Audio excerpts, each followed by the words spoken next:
নতুন বছরের শুরুতেই ফের এনফোর্সমেন্ট ডিরেক্টরেট বা ইডির হানা। এবার হরিয়ানার কংগ্রেস বিধায়ক সুরেন্দর পানওয়ার ও প্রাক্তন বিধায়ক দিলবাগ সিং এর বাড়ি সহ মোট 20টি জায়গায় চালানো হয়েছে অভিযান। বাজেয়াপ্ত করা হয়েছে কোটি কোটি নগদ টাকা, কয়েক কেজি সোনা, অবৈধ অস্ত্র এবং মদের বোতল।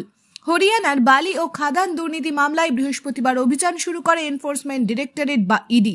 ওই দিন ইন্ডিয়ান ন্যাশনাল লোক দলের প্রাক্তন বিধায়ক দিলবাগ সিং এবং তার ঘনিষ্ঠদের বাড়িতে অভিযান চালানো হয়েছিল। কংগ্রেস বিধায়ক সুরেন্দ্র পানওয়ার সহ আরও কয়েকজনের বাড়িতেও তল্লাশি চালানো হয়। বালি ও খাদান দুর্নীতি মামলায় মোট 20টি জায়গায় তল্লাশি অভিযান চালিয়েছিল কেন্দ্রীয় সংস্থাটি। হরিয়ানার কংগ্রেস বিধায়ক এবং প্রাক্তন বিধায়কের বাড়িতে তল্লাশি চালিয়ে নগদ 5 কোটি টাকা, বিদেশি অস্ত্র, 300 কার্তুজ এবং 100 বোতল মদ উদ্ধার করা হয়েছে বলে শুক্রবার জানিয়েছেন ইডি আধিকারিকেরা। তল্লাশি অভিযানের সময় সোনা ও রূপও উদ্ধার করা হয়েছে বলে জানানো হয়েছে।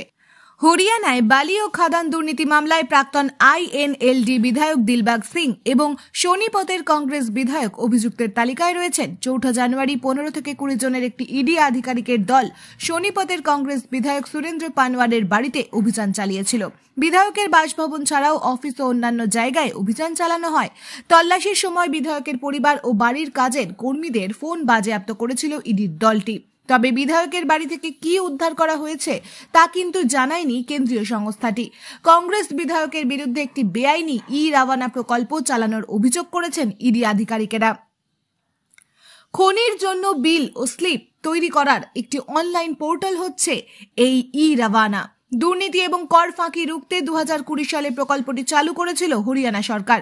উল্লেখ্য, কয়েকদিন আগে ঝাড়খণ্ডে রাজ্যসভার এক কংগ্রেস সাংসদের বাড়িতে কর ফাঁকির অভিযোগ তল্লাশি চালানো হয়েছিল আয়কর আধিকারিকদের তরফে।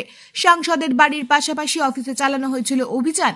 তল্লাশি চালিয়ে কয়েকশো কোটি নগদ টাকা উদ্ধার করা হয়েছিল। এবার হরিয়ানার কংগ্রেস বিধায়কের বাড়িতে তল্লাশি চালালো ইডি, যা লোকসভা ভোটের আগে যথেষ্ট চাপে ফেলে দিল শতাব্দী প্রাচীন দলকে।